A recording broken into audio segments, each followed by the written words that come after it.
बताओ। सर 13, 14 और 15। अच्छा,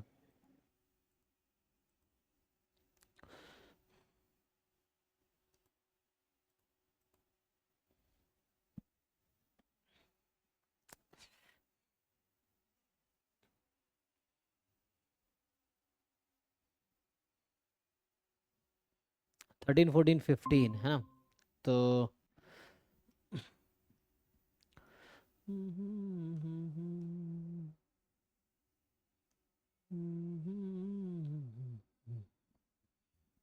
देखो, तो ये क्या कहना चाह रहा है सर कि इसमें चैट जीपीटी कुछ ट्रंक्टेड डिस्ट्रीब्यूशन फिर पता नहीं ऐसे कुछ टर्म दिखा के फिर कुछ कर रहा था वो।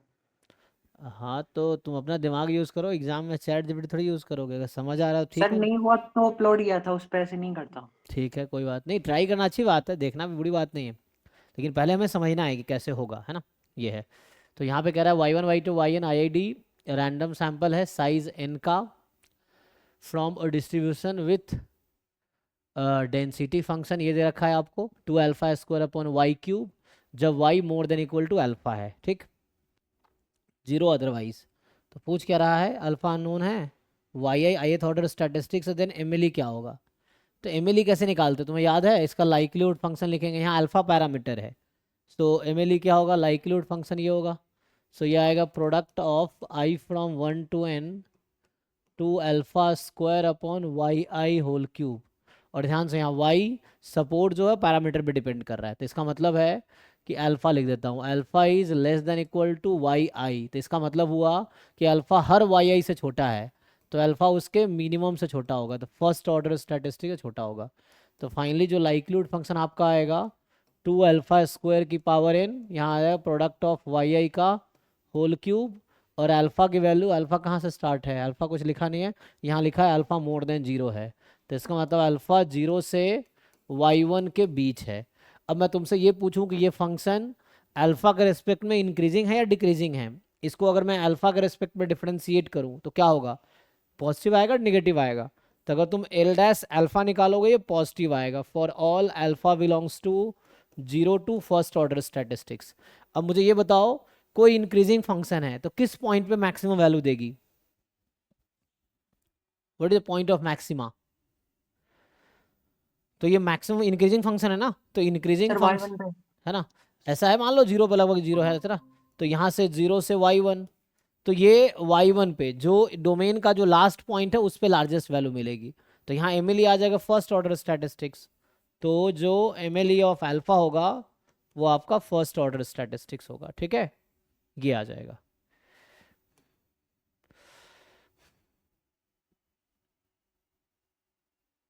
ठीक है भाई, देख लो।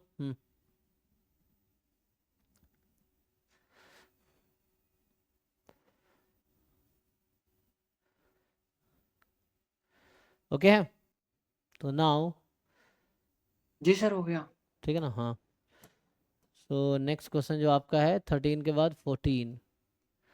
तो 14 कह रहा है क्या कि y1 y2 yn plus one be a random sample from normal theta comma one, ठीक है, population. So normal theta one से है, इफ वाई बार ये है, टी आपके पास ये है, हाँ, देन फॉर एस्टिमेटिंग दिस। तो इसमें क्या दिक्कत है बताओ, अनबैस चेक कर लोगे ना। सो एक्सपेक्टेशन ऑफ वाई बार वही आएगा जो सैंपल का है, सो ये थीटा आएगा। Expectation of y bar plus Y N plus one upon two है, तो 1/2 थीटा प्लस थीटा, तो ये तो थीटा आ जाएगा। तो अनबैस एस्टिमेटर दोनों हैं, अच्छा वो वाई बार की जरूरत नहीं थी ना, ठीक है, तो हमें टी की बात करना है। सो टी अनबैस्ड तो है, तो अनबैस्ड है, तो ये तो बायस्ड वाला आउट हो जाएगा, ठीक है। अब कंसिस्टेंट चेक करना है कि टी कंसिस्टेंट है कि नहीं है।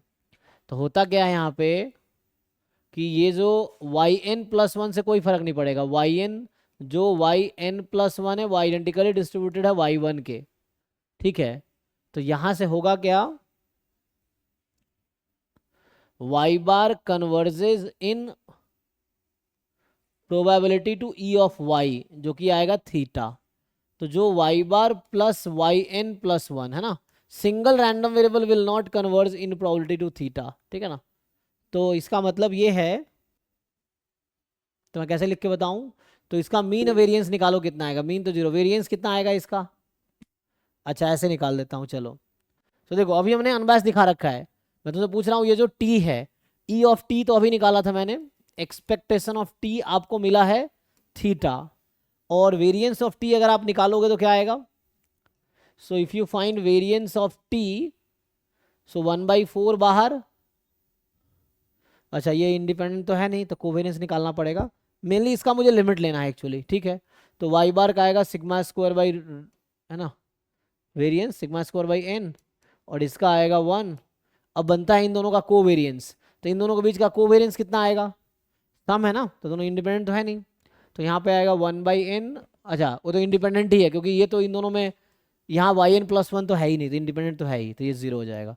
तो कहने का मतलब ये आ गया, तो इसकी लिमिट लगा लो, है ना। अभी तुम्हारा ये बनेगा, इसमें तुम लगाओ limit n tends to infinity पे कहाँ जाएगी, so this will converge to 1/4 as n tends to infinity.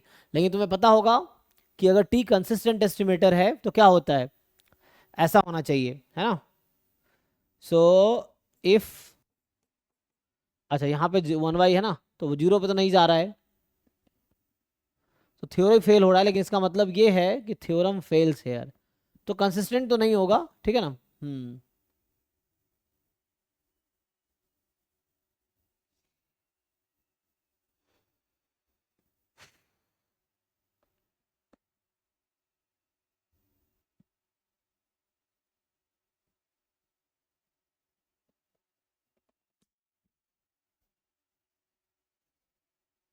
तो single random variable will not converge in probability to theta, ठीक है ना, वो उसी रैंडम वेरिएबल पे कन्वर्ज करेगी, तो इसका मतलब है, तो थीटा पे कन्वर्ज तो नहीं करेगी, है ना, क्योंकि थीटा पे कन्वर्ज कब करती है जब डी जनरेट होता, but is not degenerate here, और नाइदर दे, है ना, आर फंक्शन ऑफ एक्स। तो इसका मतलब ये है कि ये दो गलत है, कहना का मतलब ये है मेरा कि ये जो तुम्हारे पास है ना टी दे रखा है, T will not converge in probability to theta, y, because yn+1 will not converge in probability, अगर ऐसा होता तभी ऐसा हो सकता था, क्योंकि ये थीटा पे जाएगा और ये थीटा पे नहीं जाएगा, तो थीटा तो आना नहीं है एट दैट, तो इसलिए कंसिस्टेंट नहीं है, अनबायस्ड है। एक मिनट,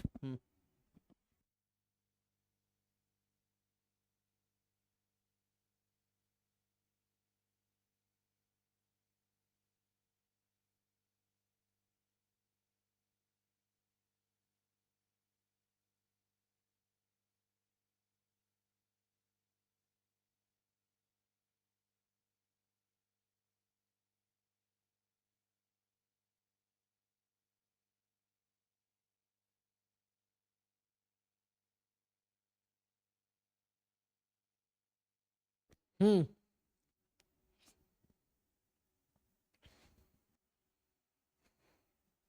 ओके, सो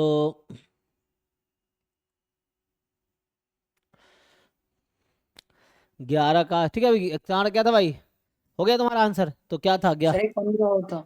हाँ 15 में क्या है कि 15 कह रहा है आपको कि x1 x2 xn be a random sample from normal θ1, the lower bound for the variance of unbiased estimator। तो CRLV निकालना आता है, ये तो बहुत बेसिक क्वेश्चन है भाई, ये सब क्यों नहीं आ रहा, तुम्हें फॉर्मूला नहीं पता है इसका क्या होता है, इसका तो तुम्हें बेसिक नहीं पता है इसका, ये सब फॉर्मूला लिखाए थे ना, यही तो निकालना है, आई थीटा, ये कैलकुलेट करना आता जी सर अब कर लूंगा मैं। है ना, वेरिएंस ऑफ एक्स बार, चूंकि एक्स बार ना यूएम भी यू ही होता है इसमें, तो इसका वेरिएंस 1/n आएगा, ये भी 1/n ही आएगा, ठीक है ना। कब, मतलब ये बोलना चाह रहा हूँ कि ये तो फॉर्मूला है जी थीटा के लिए, मैं ये बोलना चाह रहा हूँ कि तुम CRLV निकालोगे थीटा का तो 1/n ही आएगा, क्योंकि एक्स बार का जो यूएम भी यू है वो अटेन करता है क्रैमर लोअर बाउंड को, तो ये 1/n हो जाएगा, ठीक है।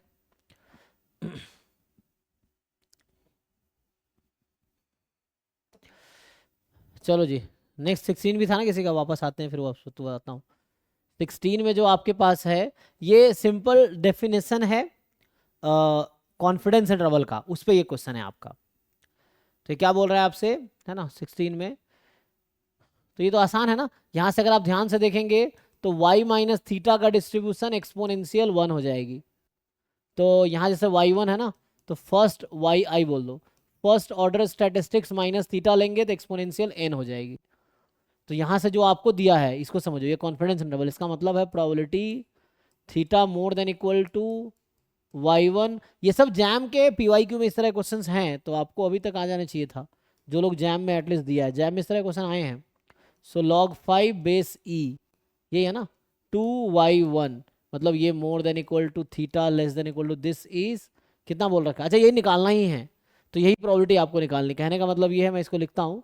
सो इस क्वेश्चन में मुझे निकालना है कि first order statistics minus 5/n ln 5 2y1, अच्छा ये थीटा दिस, ये कहने का मतलब ये कितना आएगा। तो एक काम करो, थोड़ा सिंप्लीफाई कर लो इसको। तो इसको थोड़ा सिंप्लीफाई करोगे तो थीटा माइनस y1, तो ये आपका आ जाएगा -5/n ln 5, 2 आपका आ जाएगा 0, ठीक है। एंड नाउ इसको सिंप्लीफाई करो, तो यहाँ से आप सिंप्लीफाई करोगे, so y1 minus theta more than equal to 0 less than 5/n ln 5, ये आ जाएगा। तो आ जाएगा ना, इससे कर लीजिए। नाउ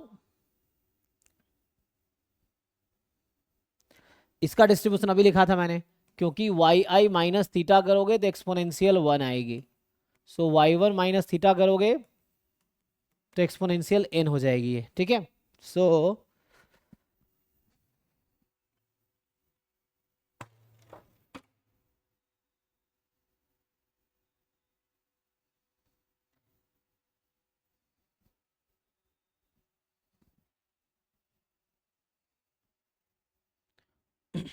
ठीक है, सो यहाँ से क्या आंसर मिलेगा आपको,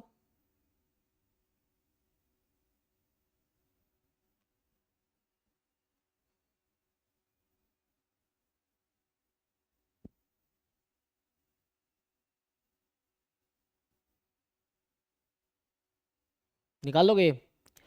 तो ये आ गया, इसका नाम अगर मैं मान लो अभी के लिए मैं टी रख देता हूँ फॉर एग्जाम्पल, तो ये आ जाएगा CDF of T at 5/n ln 5। और इसका CDF क्या होगा, तो इसका अगर मैं CDF लिखता तो ये आएगा 1 माइनस ई की पावर माइनस एन टी। तो यहाँ टी के जगह 5/n log 5 है, इसको रखो, दिख रहा आप लोगों को, ये विजिबल है, 5/n log 5। सो एक मिनट, 5/n log 5, थोड़ा सा पीछे करो,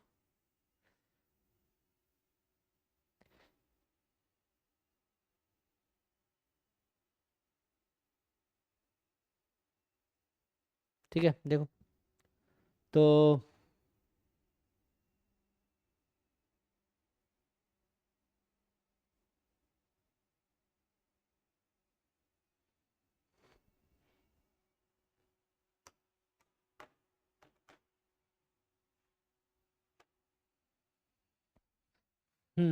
तो 5/n log 5 है। अब इसको थोड़ा सिंप्लीफाई कर लो, मतलब कहने का मतलब इसका आंसर निकालो, सही है।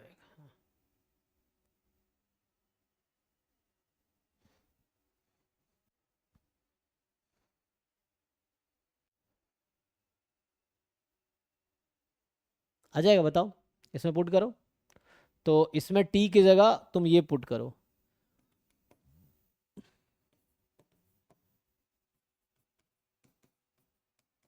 ये आ जाएगा, एन एन कट जाएगा, सो 5 उधर चला गया। सो यहाँ तो बहुत वैसा आंसर आ रहा है, देख लो सही लिखा मैंने, 5 था, ओ 2/n ln 5 ना, 2/n नॉट 5/n, कहाँ गया ये, 2/n था ना, बता भी नहीं रहा, 2/n। तो यहाँ से 2/n, तो ये 2/n, तो ये है 2/n, तो 5 स्क्वायर हो जाएगा, तो e की पावर माइनस ln 5 स्क्वायर। तो फाइनली 1 माइनस 1 लॉग कट जाएगा, तो 1/25, सो 24/25 जो कि 96/100, तो 96%, ठीक है देख लो। सो आंसर आया 96%।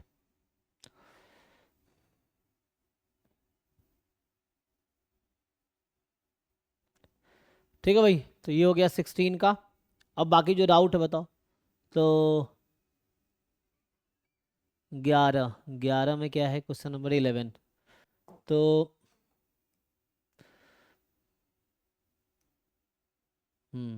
ये आप पूछ रहे हैं कि in the likelihood ratio test which of the following is true about the test statistics lambda x.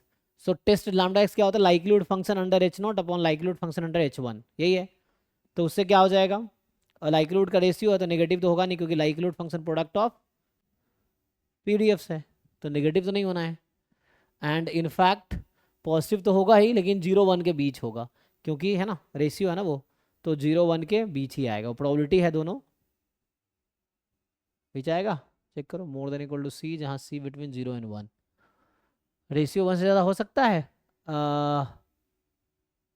एक मिनट, तो नेगेटिव तो नहीं होगा। जैसे इसमें ये कहना चाहता हूँ कि ये तो नहीं होगा, नेगेटिव तो नहीं हो सकता, नॉन नेगेटिव ठीक है।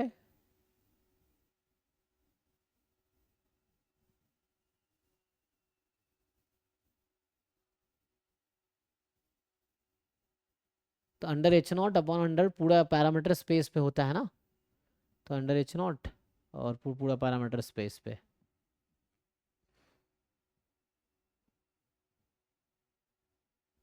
रेशियो ऑफ टू पीडीएफ्स है ना, यही तो करते हैं, रेशियो ऑफ टू लाइक्लीहुड।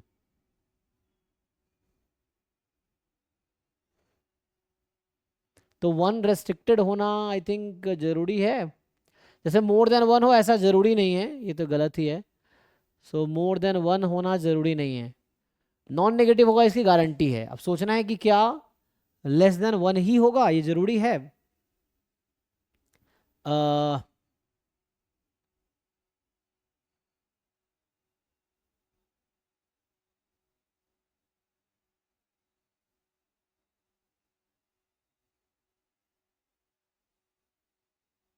हाँ जरूरी तो नहीं है, आई थिंक ऐसा 1 से छोटा ही हो, क्योंकि ऐसा रेशियो हो सकता है जो less than equal to some के, जहाँ के कोई पॉजिटिव नंबर होता है।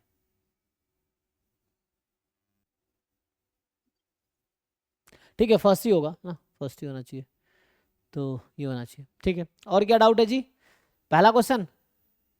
सर इस वाले क्वेश्चन में ना की में माइनस किया हुआ है, मतलब पता नहीं कौन सा होगा। कौन से वाले में? 11th क्वेश्चन में हाँ, क्या लगा है?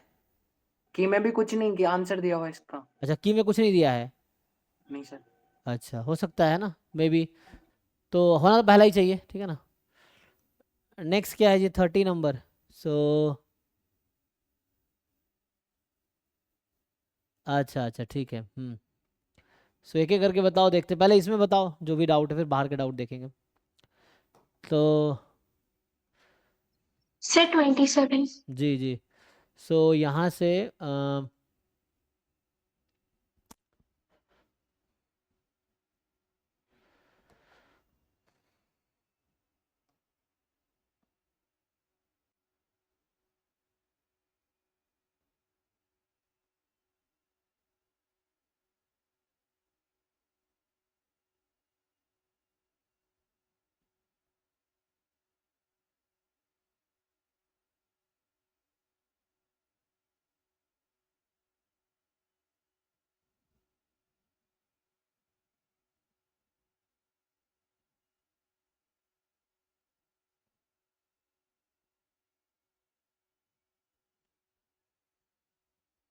सो random sample of size n is drawn from the population with the PDF.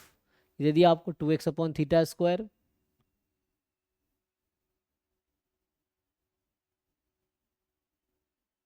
xn denotes the largest sample observation and the e of lambda xn is theta, then the value of lambda। तो आई think इसमें कोई दिक्कत, तो इसमें क्या है, बस आपको nth ऑर्डर कल फॉर्मूला लिखाया था ना, nth ऑर्डर स्टैटिस्टिक्स का पीडीएफ का फॉर्मूला, जैसे कल हमने rth ऑर्डर स्टैटिस्टिक्स का फॉर्मूला लिखाया था, तो उस r में तुम n रखो, तो क्या बनेगा, n into C D F of X इसकी power n-1 into P D F of x.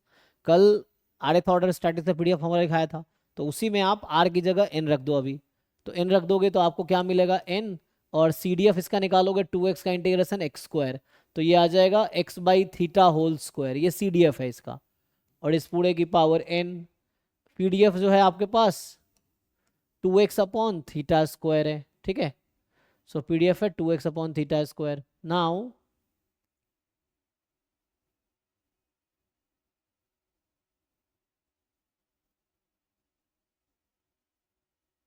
Done. अब ये तुम्हारा PDF आ गया, अब इसका वो निकाल सकते हो क्या, तो बताओ कितना आएगा। तो ये जैसे आ गया n x की पावर 2n, यहाँ है 2x, थीटा की power 2n, theta square 2n plus 2। तो फाइनली ऐसा आ गया 2n x की power 2n plus 1 upon theta की पावर 2n प्लस 2। अब क्या इससे एक्सपेक्टेशन नहीं निकाल पाओगे तुम, what is expectation of xn। अभी सिर्फ xn की एक्सपेक्टेशन निकालते हैं, तो क्या होगा, x into this function PDF 2n x की power 2n plus 1 upon theta की power 2n plus 2 dx, x की वैल्यू कितनी, 0 से थीटा। बताओ भाई इंटीग्रेट करें कितना आएगा। सर हो जाएगा। हाँ, तो ये सिंपली थीटा के टर्म में आएगा, उससे ब्रेक करो, तो ट्राई क्यों नहीं करते हो, सिंपल है। सो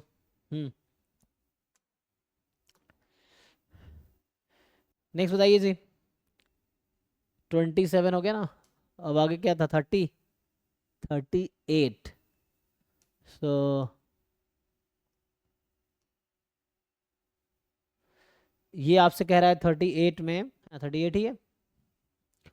सो कि x have binomial NP distribution, ठीक है।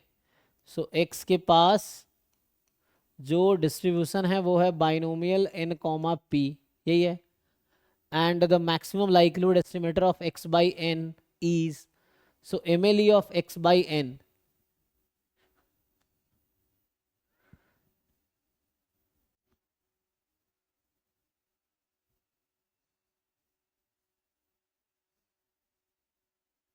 दिस, अच्छा बोल रहा है MLE of x by n is, okay, तो which is consistent but not unbiased. तो x बाई n का क्या मतलब है, जो कंसिस्टेंट है अनबायस्ड नहीं है। N unbiased estimate is obtained by multiplying MLE by, तो x बाई n का क्या मतलब, MLE तो हम पैरामीटर का निकालते हैं, x बाई n का थोड़ी निकालते हैं। हम लोग MLE किसका निकालते हैं, MLE तो हम लोग निकालते हैं पैरामीटर्स की। यहाँ पे पैरामीटर तो है नहीं हमारे पास, जो है ये तो पैरामीटर थोड़ी है, यहाँ थीटा होना चाहिए, थीटा बाई एन अगर बोलता कुछ समझ आता है।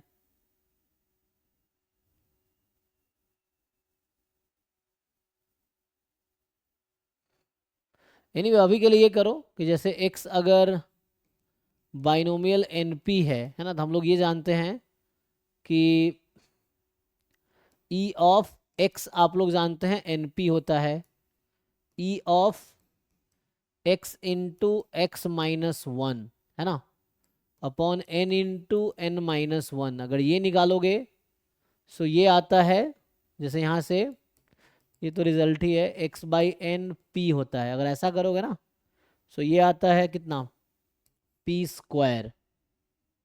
तो ये ना, ये यहाँ कुछ एरर है। सो क्वेश्चन मतलब उस साल क्वेश्चन में गलती था 2024 वाले में, तो ये हो जाएगा। अब इसको अगर LCM लेंगे तो क्या बनेगा, ये बोल रहा है 1 by n, 1 minus 1 by n, x by n. X by n का डिस्ट्रीब्यूशन क्या है,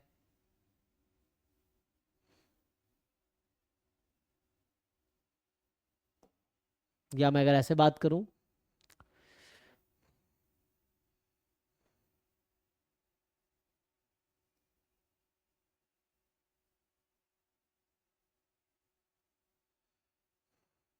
इसको मल्टीप्लाई करोगे तो क्या होगा, ये हो जाएगा। अगर इसका मैं एक्सपेक्टेशन निकालूं तो कितना आएगा मुझे,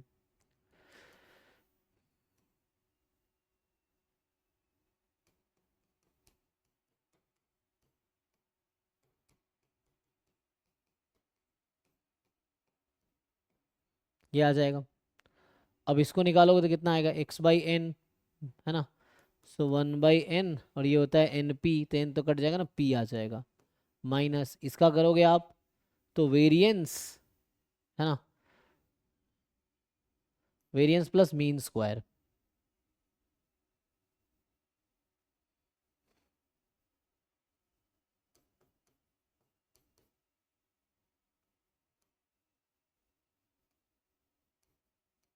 वेरिएंस प्लस मीन स्क्वायर, ये एक साथ रहेगा और ये 1/n को मैंने बाहर कर दिया है।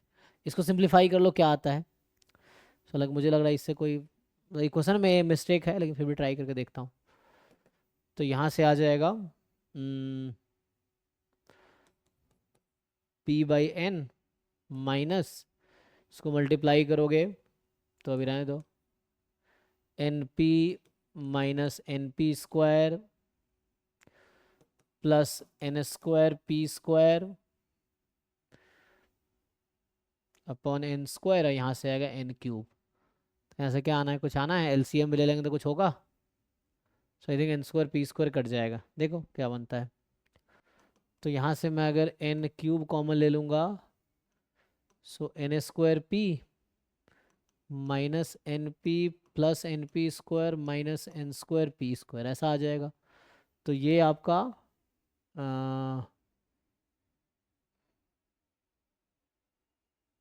तो कुछ कंफ्यूज तो नहीं हो रहा।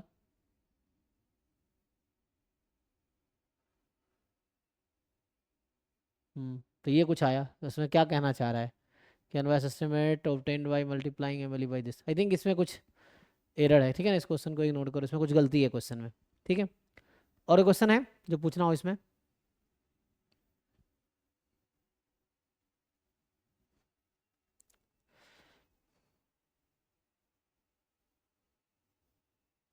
अच्छा, ये जो क्वेश्चन आपने पूछा है तो इसमें क्या है कि लाइक्लीहुड रेशियो टेस्ट में ये है where k is more than equal to 0। हाँ ठीक है, ये तो बुक में भी थ्योरम मिल जाएगा, आप सही कह रहे थे, उसका मोर देन इक्वल टू 0 ना। तो ये किसी भी बुक में आपको मिल जाएगा जहाँ के पॉजिटिव रहता है।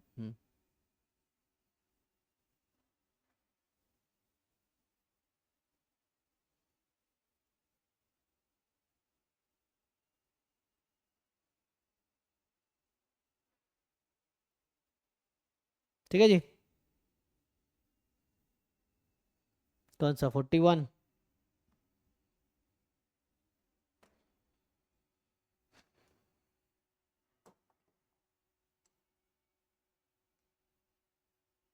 फोर्टी वन में है कि the round of error to the two decimal places has uniform distribution on interval this. The probability that absolute error in the sum 1000 number is less than 2. Okay. So I think मुझे ऐसा लग रहा है कि x1, x2, x100, ठीक है, ये सब यूनिफॉर्म माइनस 0.05 से 0.05 है, ठीक। अब पूछ रहा है कि absolute error in the sum of, अच्छा 1000 तक है, 1000 का जो एब्सोल्यूट एरर है ये इज लेस देन 2, ये कितना होगा। तो इसको हम लोग क्या करेंगे, सेंट्रल लिमिट थ्योरम या अप्रोक्सीमेशन से ट्राई करते हैं, क्योंकि लार्ज नंबर है ना, n बहुत लार्ज है, तो सेंट्रल लिमिट थ्योरम लगा देते हैं। तो क्या आएगा, सो ये आपका यहाँ से है ना x1 से x100, तो इसका मीन तो 0 ही हो जाएगा, है ना। ईच xi का मीन 0 है, ईच xi का वेरिएंस जो है, ठीक है, ईच xi का मीन 0 है, ईच xi का जो वेरिएंस होगा, so b minus a whole square by 12, 0.05 प्लस 0.05 है ना, तो 5 5 10, 0.10 अपॉन 12, अच्छा होल स्क्वायर भी तो होगा, तो यहाँ से आ जाएगा 0.1 है ना, 0.1/12, ठीक है। तो इसको सेंट्रल लिमिट थ्योरम में कन्वर्ट करो। हाँ, सर मीन तो 1/b-a होता है। मीन का क्या होगा, एक्सपेक्टेशन, यस सर, 0 थोड़ी ना होगा। ठीक है ना। इसको खोलेंगे तो x1 टू x1000 अपॉन, है ना, ये होगा लेस देन 2 मोर देन -2, तो यहाँ हो जाएगा -0 अपॉन इसका मीन तो 0 है, वेरिएंस कितना होता है B minus a whole square ना, तो n टाइम हो जाएगा ना ये तो, क्योंकि सम का जो वेरिएंस निकालेंगे तो 1000 टाइम, तो ये हो जाएगा 10/12। अच्छा, इसको 1000 से मल्टीप्लाई कर देंगे क्योंकि 1000 नंबर्स हैं, तो 10/12 आ जाएगा, मतलब 5/6। सो यहाँ आ जाएगा रूट अंडर 5/6, तो यहाँ भी रूट अंडर 5/6, ये अब z हो जाएगा। तो यहाँ से क्या आना चाहिए आपका, सो यहाँ से आना चाहिए कि प्रोबेबिलिटी जो z है वो आपका आ जाएगा मोर देन इक्वल टू, ठीक है, सो 2√6/√5 माइनस 2√6/√5।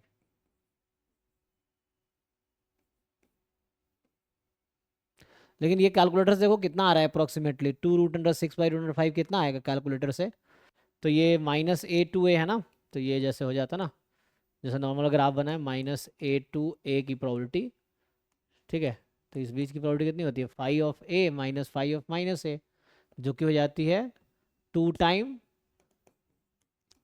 फाई ऑफ 2√6/√5 -1, यही आ जाएगी।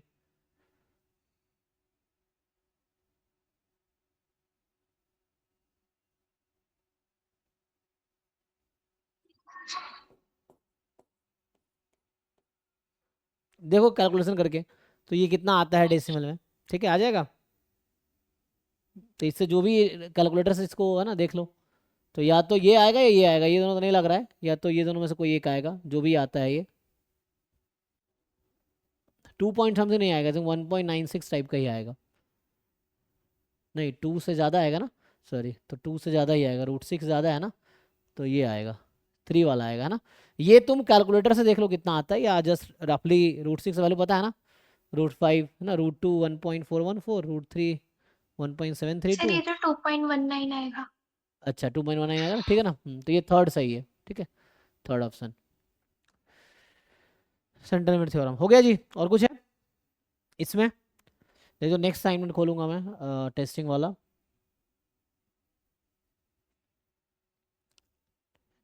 चलो तो जो नेक्स्ट है,